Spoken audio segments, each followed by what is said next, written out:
Praise the Lord. இன்றைய ஜீவாப்பம் 1 கொரிந்தியர் 9ஆம் அதிகாரம் 16ஆம் வசனம்.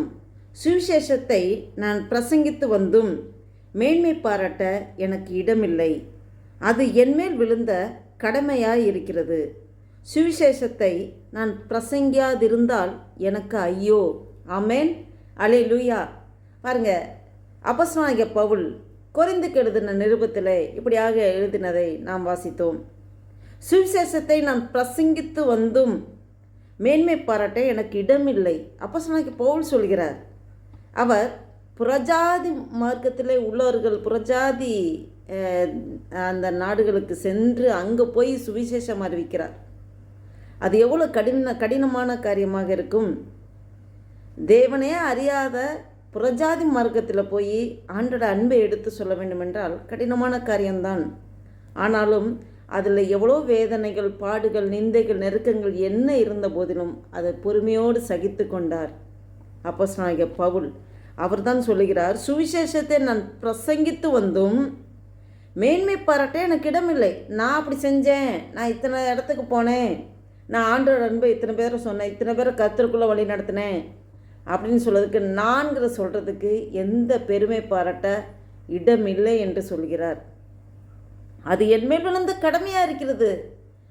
இது நான் பெருமையை பாராட்ட ஒன்றுமே கிடையாது. இது என் கடமை. ஆண்டவர் எனக்கு கொடுத்த கட்டளை. சுவிசேஷம் அறிவிப்பது எல்லார் மேலும் விழுந்த கட்டளை, கர்த்தர் கொடுத்த கட்டளை. அப்போ நாம் பெற்ற அந்த அன்பை, நான் கர்த்தர் நல்லவர் என்பது ருசித்து இருக்கிறோம் இல்லையா, அந்த ருசித்ததை நாம் அநேகருக்கு நாம் பகிர வேண்டும். அது நம்மேல் விழுந்த கட்டளையாக இருக்கிறது, கடமை. அப்போ அந்த கடமையை தான் நான் செஞ்சேன்னு சொல்லி அப்போஸ்தலனாகிய பவுல் சொல்லுகிறார். அல்லேலூயா. அப்போ சுவிசேஷத்தை நான் பிரசங்கியாதிருந்தால் எனக்கு ஐயோ. அல்லேலூயா. ஒரு எச்சரிப்போடு சொல்லுகிறார். ஆண்டவர் நம்மளை பார்த்து கேட்பார். ஒரு காலகட்டம் நம்மளுடைய வாழ்க்கை முடிகிற தருணமாக இருக்கும், இல்லைனால் ஆண்டவர் வருகை, எது சம்பவிக்கும் என்று நமக்கு தெரியாது நம்ம வாழ்க்கை பயணத்திலே. ஆனால் ஏதாவது ஒன்று சம்பவிக்கும். அப்போது நாம் தேவ சமூகத்தில் போகும்போது, மகளே, நீ ரட்சிக்கப்பட்ட நாள் வரைக்கும், இதுவரைக்கும் நீ என்னை அறிஞ்சிருக்கியே, நீ எனக்காக எத்தனை ஆத்துமாவை கொண்டு வந்திருக்கேன்னு சொல்லி கேட்பார். நாம் வெறுங்கையோடு ஆண்டோட சமூகத்திலே அந்த பரலோகத்து போகும்போது வெறுங்கையோடு சென்று விடக்கூடாது. ஆண்டவர் கேட்பார், உனக்காக நான் என்னையே ஜீவபலியாக ஒப்பு கொடுத்தேனே, உனக்காக என்னுடைய சரீரத்தின் கடைசி சொட்டு ரத்த வரைக்கும் சிந்தினேனே, மகளே, மகனே, நீ எனக்காக என்ன செய்தாய்? எனக்காக என்ன செய்தாய்? நான் உனக்காக என் ஜீவனை தந்தேனே, என்னுடைய அன்பை எடுத்து சொன்னியா? இருளில் வாழ்கிற மக்களிடம் என்ற அன்பை வெளிப்படுத்தினியா? நீ சுவிசேஷம் அறிவித்தியா? நான் அந்த மக்களுக்காக மரித்தேனே. அந்த மக்கள் எல்லாம் சொல்லாமல் இருந்தால் அந்த மக்கள் நரகத்துக்கு சென்று விடுவார்கள். அந்த ஆத்தும பாரம் உனக்குள் இருந்ததா? எங்கே? நீ எத்தனை ஆத்துமாக்களை நீ சம்பாதித்தாய் என்று ஆண்டவர் கேட்பார். அப்போ சுவிசேஷம் பிரசங்காதிருந்தால் நமக்கு ஐயோ. பாருங்க, நான் நர்சிங்லாம் முடிச்சுட்டு நான் ஒர்க் பண்ணுற அந்த டைமில் ஹாஸ்டலில் தங்கியிருக்கும்போது என்னோட கூட ஒரு ஒரு ஒரு மகள், தேவனை அறிந்த மகள் தான். எந்த நேரமும் அவங்க, நான் மிட் நைட்டில் தூக்கத்தில் இப்படி எழும்பினாலும் அவங்க மட்டும் பைபிளை இப்படி திறந்து வச்சுட்டு லைட்டை போட்டு அப்படியே அதை மட்டும் படிப்பாங்க, மூடி வச்சுருப்பாங்க. என்னோட நல்லா ஃப்ரெண்டாலாம் இருந்தாங்க. நான் அப்போ ஹிந்து மார்க்கத்தில் இருந்தேன். ஆனால் ஒரு தடவை கூட ஆண்டவர் பற்றி சொல்லவே இல்லை. ஒரு தடவை கூட சொல்லலை. என்கிட்ட ஆண்டவர் பற்றியே ஒன்றுமே சொல்ல. அவங்க ஜெபம் பண்ணாங்க, அவங்க பைபிள் ரீட் பண்ணாங்க, அவங்க சர்ச்சுக்கு போவாங்க, அவங்களுக்குள்ளதை மட்டும் வச்சுக்கிட்டாங்க, சொல்லவே இல்லை. ஆனால் நான் அந்த இடத்த விட்டு நான் சென்னை ராமச்சந்திராவில் ஒர்க் பண்ணும்போது அங்கே ஒரு வித்தியாசமான கிறிஸ்தவர்களை பார்த்தேன். அவங்களோட அணுகுமுறைகளை பார்த்தேன். அது வித்தியாசமாக இருந்தது. அதில் என்னோட கூட இருந்த ஒரு அக்காலாம் ஆலயத்துக்கு, சர்ச்சுக்கு வான்னு என்னை சுற்றி ஃபோர்ஸ் பண்ணி என்னை கூப்பிட்ற இதாக இருந்தது. இல்லை, நான் வரலன்னு ஓடின காலங்கள்லாம் உண்டு. ஆனால் எனக்காக ஜெபம் பண்ணியிருப்பாங்க அந்த அக்கா. அவங்க ஏர்லி மார்னிங் எந்திரிச்சு கை தட்டி ஆண்டவரை துதித்து ஆராதிப்பாங்க. ஆனால் அவங்கள என்னை கூப்பிட்டாங்க, சர்ச்சுக்கு வா அப்படின்னு சொல்லி. இன்னும் ஒரு சிலர் என்னோடய ஃப்ரெண்டு, அவங்க சர்ச்சுக்கு போகும்போது நானும் கூட வரேன்னு சொன்னால் அது வித்தியாசமான சர்ச். நான் இதுக்கு முன்னாடி நான் படித்தது கான்வெண்ட், ஆர்சி சர்ச்சுக்கு போயிருக்கேன். அந்த விக்கிர வழிபாடுகள், அந்த தூபம் காட்டுறது, அதெல்லாம் same as it is Hindu மார்க்கத்தில் இருக்க மாதிரி இருக்கிறதுனால சிலை வழிபாடு, ஏசப்பா கிராஸில் அரைஞ்ச மாதிரி அதெல்லாம் இருக்கும். தேவாலயம்னா அப்படி தான் இருக்கும் அப்படின்னு ஒரு மைண்டில் ஒரு கற்பனை, அது அப்படி தான் என் மைண்டில் இருந்துச்சு. அந்த மகளோட நான் ஃப்ரெண்டோட நான் போயிருந்தேன் சர்ச்சுக்கு. அது சின்னமணி, அந்த சின்னமலை சர்ச், அங்கே டாக்டர் மோகன் பாஸ்டர் வச்சு நடத்துகிறது. அங்கே போகிறேன், பயங்கர க்ரௌடு. எனக்கு ஒன்றும் தெரில. ஆல்டரில் ஸ்டேஜில் பார்த்தா ஒரு 4-5 பேர் சேர் போட்டு உட்காந்துருக்காங்க. ஸ்க்ரீனில் ஏதோ வசனம், அது ஏதோ ஓடுது, அதெல்லாம் நான் பார்க்கல. எல்லாம் பயங்கர க்ரௌடு. எல்லாம் முக்காடு துணி போட்டிருக்காங்க, கையை தூக்கி வச்சுருக்காங்க ஒரு கையை. உடனே நானும் எல்லாம் பார்த்து நானும் கையை தூக்கிட்டேன். எல்லாம் சுற்றி பார்க்குறேன், ஏதோ பேசுகிறாங்க, யாரோ மைக்கில் பேசிகிட்டு இருக்காங்க. அந்த வசனம்லாம் காதுக்குள்ளே போகல. எனக்கு குழப்பமாக இருக்குது. இதுதான் சர்ச்சா? சிலை வழிபாடுகள் ஒன்றும் இல்லை, ஆண்டோடைய படம் ஒன்றும் கிடையாது, ஆனால் பயங்கர க்ரௌடு. இது கிராஸ் ஒன்றும் கிடையாது, 4 பேர் மட்டும் உட்காந்துருக்காங்க. ஸ்க்ரீனில் ஏதோ ஓடிட்டுருக்கு, வசனங்கள் ஓடிட்டுருக்கு. அது வசனம்னு தெரியாது, பேசுகிறதும் எதுவுமே செவிட்டு விரியன் போல் காதுக்குள்ளே எதுவுமே போகலை. சத்தியம் இருதயத்துக்குள்ளே காதுக்குள்ளே போகல. நான் வேடிக்கை பார்க்குறேன், ஆனால் பயங்கர க்ரௌடு. எனக்கு புரியவே இல்லை, பயங்கர குழப்பம். என் ஃப்ரெண்டுக்கிட்ட கூட எதுவும் இதை பற்றி சொல்லலை, குழப்பமாக இருக்குன்னு. ஆனால் இதோடைய பிரதிபலன், நான் அதுக்கப்புறம் ஃபாரின் கண்ட்ரியில் போய் ஒரு இடத்துல வேலை செய்ய போனேன்.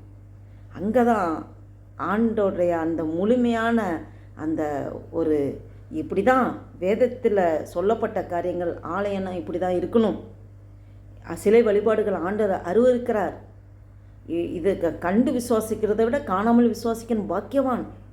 அப்போ இதுதான் வழி, நானே வழியும் சத்தியமும் ஜீவனுமாக இருக்கிறேன். அந்த ஆழம், சத்தியத்தின் ஆழத்தை அறிந்து கொள்ள ஆண்டவர் என் கண்களை திறந்தார், என் இருதயத்தை திறந்தார், செவியை திறந்தார். விருத்த சேதனம் செய்யப்பட்ட இருதயமாக, விருத்த சேதனம் செய்யப்பட்ட செவியாக ஆண்டவர் மாற்றினார். அப்போ கர்த்தரோட ஆழத்தை தெரிந்ததுக்கப்புறம் நான் முழுமையாக ஆண்டவரண்டில் என்னையே முழுவதுமாக ஒப்பு கொடுத்து கர்த்தருக்குள்ளே எழும்பி பிரகாசிக்க ஆண்டவர் என்னை எடுக்க, அவரோட பிள்ளையாக எடுக்க ஆரம்பித்தார். இதை கேட்டுக்கொண்டிருக்கிற நண்பு தேவ பிள்ளைகளை, இதை என்னோடய லைஃப்பில் உள்ளதே சாட்சியாக சொல்கிறேன்னா, சத்தியம், நாம் எல்லா இடத்துலையும் நாம் சத்தியத்தை விதைக்கணும். நாம் ஆண்டவர் அன்பை தெரிந்திருந்தோம் என்றால், நாம் கூட உள்ளவங்க இருளில் வாழ்ந்து கொண்டிருக்கிறார்கள், ஆண்டவர் அறியாத பிள்ளைகளுக்கு நாம் சத்தியத்தை சொல்வது நம்மேல் விழுந்த கடமை. சுவிசேஷம் பிரசங்காதிருந்தால் நமக்கு ஐயோ என்று சொல்லப்பட்டிருக்கிறது. ஒருவன் பிரசங்காவிட்டால் ஆண்டவர் பற்றி எப்படி அறிந்து கொள்வான்? இன்னும் சில கிராமங்களில் இன்னும் ஆண்டவர்னா யாருன்னே தெரியாமல் இருக்கு. ஏசப்பானா யாருன்னே தெரியல, எனக்கு தெரியல, இயேசுவா எனக்கு தெரியல அப்படின்றாங்க. அப்போ அவங்க கேள்விப்படலைன்னா, பிரசங்காமலே இருந்தால் எப்படி அவர்கள் கேள்விப்படுவார்கள்? பாருங்கள், ஆத்தும பாரம் நமக்குள்ளே அதிகமாக வேண்டும். நாம் இப்படிப்பட்ட அழிந்து போகிற ஆத்துமாக்களுக்காக நாம் திறப்பில் நின்று ஜெபிக்கணும். ஜெபிக்கிறதோடு நின்று விடக்கூடாது.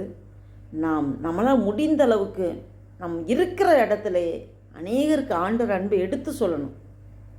இன்னும் மிஷினரிகளாக எத்தனை பேர் மலை ஜாதியினர், காட்டுவாசிங்க இருக்கிற இடத்தெல்லாம் போய் சத்தியத்தை அறிவிக்கிறாங்க. அப்படி அந்த பாரமான இடத்துல போய் ஊழியம் செய்கிறவர்களுக்காக நாம் ஜெபிக்கணும். நாம் இருக்கிற இடத்துல சாட்சியாக நிற்க வேண்டும், ஆண்டவர் அன்பை எடுத்து சொல்ல வேண்டும். நமக்குள்ளே கிறிஸ்து இருக்கிறார் என்ற சத்தியத்தை நாம் வெளிப்படுத்த வேண்டும். அல்லேலூயா. நாம் இந்த எண்ணத்தோடு, ஒரு அர்ப்பணிப்போடு, ஒரு புதிய நாளைக்குள்ள ஆண்டவர் நம்மளை நடத்தி கொண்டதற்கு தேவனுக்கு நன்றி செலுத்தி ஆண்டவர் நோக்கி பார்த்து ஜெபம் செய்வோம். அல்லேலூயா. நன்றி தகப்பனே, நன்றியோடு துதிக்கிறோம். துதிகள் மத்தியில் வாசம் செய்கிற தேவனே, நன்றியோடு துதிக்கிறோம். ஆண்டவரே, அல்பா உமேகமானவரே உம்மை துதிக்கிறோம். சர்வ சிருஷ்டிகரே, வியாபிகரே உம்மை துதிக்கிறோம். நன்றி தகப்பனே. அப்பா, இந்த நாளில் ஆண்டவரே ஒரு புதிய நாளை காண கிருபை செய்கிறேன். நன்றி அப்பா. இந்த 2026வது வருஷத்தில் ஆண்டவரே 2வது மாதமாகிய பிப்ரவரி மாதத்தின் 6ஆம் தேதியை காண கிருபை செய்த தேவனே, உமக்கு கொடான கொடி ஸ்தோத்திரம் ஆண்டவரே. நன்றி தகப்பனே. இந்த வாசித்த வேத வசனத்தின்படி ஆண்டவரே, சுவிசேஷம் அறிவிப்பது எங்கள் மேல் விழுந்த கடமையாக இருக்கிறது. நீர் எங்களுக்கு கொடுத்த கட்டளையாக இருக்கிறது. நாங்கள் இருக்கிற இடத்துல ஆண்டவரே உம்முடைய அன்பை ஆண்டவரே நாங்கள் அறிவிக்காமல் இருந்தால், சுவிசேஷம் அறிவிக்காமல் இருந்தால் அது எங்களுக்கு ஐயோ என்று சொல்லப்பட்டிருக்கிறது. ஆண்டவரே, மற்ற அவர்களுடைய இரத்த பலியை எங்கிட்ட கேட்பீர் ஆண்டவரே. அப்பா, வெறுங்கையோடு உம்முடைய சமூகத்தில் நாங்கள் வந்துவிடக்கூடாது ஆண்டவரே. அப்பா, நாங்கள் ஆண்டவரே ஒரு கூட்ட ஜனங்களை ஆண்டவரே ஆத்துமாவை நாங்கள் ஆதாயம் பட்ட வேண்டும் ஆண்டவரே. எங்களால் சுயமாக ஒன்றுமே முடியாது ஆண்டவரே. கிறிஸ்து எங்களுக்குள்ளே வாசம் செய்கிறீர். ஆவியானவரே, எங்கள் சரீரம்தான் ஆவியான தங்குகிற ஆலயமாக இருக்கிறது. நாங்கள் நடமாடும் தேவாலயமாக இருக்கிறோம். எங்களை விசேஷத்தை பாத்திரமாய் வைத்திருக்கிறேன். இந்த அன்புக்குள்ளே, இந்த ஒரு ஆண்டவரே அப்பா தேவ பிரசன்னத்துக்குள்ளே, இந்த ஆண்டவர் அன்பை இந்த ஒரு அன்புக்குள்ளே வருவதற்கு அப்பா இருளில் இருக்கிற அநேகரை வெளிச்சத்துக்கு கொண்டு வர, எங்கள்கிட்ட இருக்க ஒளியை அவர்கள் மேல் பிரகாசிக்க பண்ண ஆண்டவரே அப்பா, நாங்கள் ஆண்டவரே அநேகருக்கு ஆண்டவரே உடைய அன்பை அறிவிக்கிற பாத்திரங்களாக எங்கள் ஒவ்வொருவரையும் ஆண்டவரை எழுப்புங்கப்பா. அந்த வீடியோவை கேட்டுக்கொண்டிருக்க, பார்த்து கொண்டிருக்க ஒவ்வொருவரையும் ஆண்டவரே ஏசப்பா நீங்கள் ஆசீர்வதிங்க, பலப்படுத்துங்க ஆண்டவரே. அப்பா, ஆத்தும பாரத்தை எங்களுக்குள்ளே ஊற்றுகிறதுக்காக ஸ்தோத்திரம். எங்களுக்குள்ளே இருக்க ஜீவ தண்ணீராக இன்று ஊற்றுகிற தேவனே, எங்களுக்குள்ளே இருக்கிற அந்த நதியிலே ஆண்டவரே அப்பா, நாங்கள் ஆண்டவரே அப்பா ஸ்தோத்திரம், நாங்கள் ருசித்த அன்பை அநேகருக்கு ருசிக்க வைக்க அப்பா ஸ்தோத்திரம் ஆண்டவரே. எங்களுக்குள்ளே அந்த ஆத்தும பாரத்தை ஊற்றுகிறதுக்காக ஸ்தோத்திரம். நாங்கள் அநேகருக்கு அன்பை எடுத்து சொல்ல ஆண்டவரே, எங்கள் ஒவ்வொரு நீங்கள் எடுத்து பயன்படுத்த போகிற கிருபைக்காய் நன்றி செலுத்திக்கிறோம். ஒவ்வொருட அர்ப்பணிப்பின் ஜபத்தை நீர் ஏற்றுக்கொண்டு ஒவ்வொரு அப்படியாக பலப்படுத்துகிறதுக்காய் நன்றி செலுத்துகிறோம் ஐயா. நன்றி அப்பா, நன்றி அப்பா. ஆண்டவரே, உடைய சமூகத்தில் நாங்கள் ஒருபோது வெறுங்கையோட வராதபடி ஆண்டவரே அநேக ஆத்துமாக்களை ஆதாயம் பண்ணினபடியாக ஆண்டவரே அப்பா ஸ்தோத்திரம். அதற்காகவே இந்த பூமியில் எங்களுக்கு நீங்கள் பரலோக ராஜ்யத்தை இந்த பூமியில் ஸ்தாபிப்பதற்கு எங்களை ஒவ்வொருவரையும் அப்பா பரலோக பிரஜைகளாக, அம்பாசிடராக எங்களை அனுப்பியிருக்கிறீர். நாங்கள் ஒவ்வொரு அனுப்பப்பட்டவர்கள், பரலோகத்திலிருந்து இந்த பூமிக்கு அனுப்பப்பட்டவர்கள். அந்த கடமை நாங்கள் நிறைவேற்றும்படியாக எங்களுக்குன்னு ஒவ்வொரு அழைப்பை நீங்கள் கொடுத்துருக்கீங்க. அந்த அழைப்பை நாங்கள் நிறைவேற்றும்படியாக எங்கள் ஒவ்வொருவரையும் நீர் அப்படியாக அபிஷேகித்து நடத்துக்கிறதுக்காக நன்றி செலுத்துகிறோம். எங்களே முற்றிலுமாக தாழ்த்தி ஒப்பு கொடுக்கிறோம் ஆண்டவரே. நீர் ஒவ்வொரு பலப்படுத்துக்காய் ஸ்தோத்திரம்.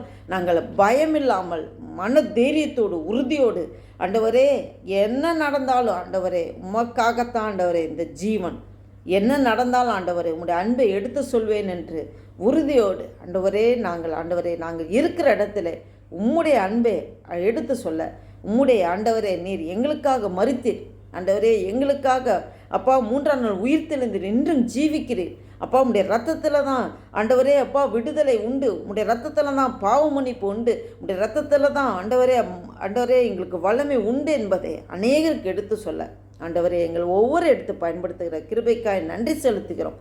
இந்த வீடியோவை கேட்டுக்கொண்டுக்க, பார்த்து கொண்டுக்க ஒவ்வொரு ஆசீர்வதிக்கிறதுக்காக ஸ்தோத்திரம் ஆண்டவரே.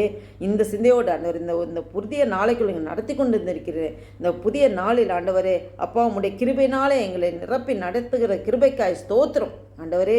காலைதோறும் உடைய கிருபைகள் புதிதாக இருக்கிறது என்று சொல்லியிருக்கிற ஆண்டவரே அப்பா, இந்த நாளைக்கு விரோதமாக, இந்த ஜெபத்திற்கு விரோதமாக, எங்கள் ஒவ்வொருக்கு விரோதமாக செயல்படுகிற எல்லா சத்துருவின் கிரைகளை நசனாக இயேசு கிறிஸ்துவின் வல்லமையுள்ள நாமத்தினாலே கடிந்து துரத்தை அப்புறப்படுத்துகிறேன். அல்லேலூயா. உடைய நாமம் ஒன்றே மகிமைப்பட்டும். ஆசீர்வதிங்க, பலப்படுத்துங்க. இயேசு கிறிஸ்துவின் நாமத்தினாலே ஜெபிக்கிறோம் ஜீவனுள்ள எங்கள் நல்ல பிதாவே. ஆமேன், ஆமேன். Praise the Lord. Thank you Jesus.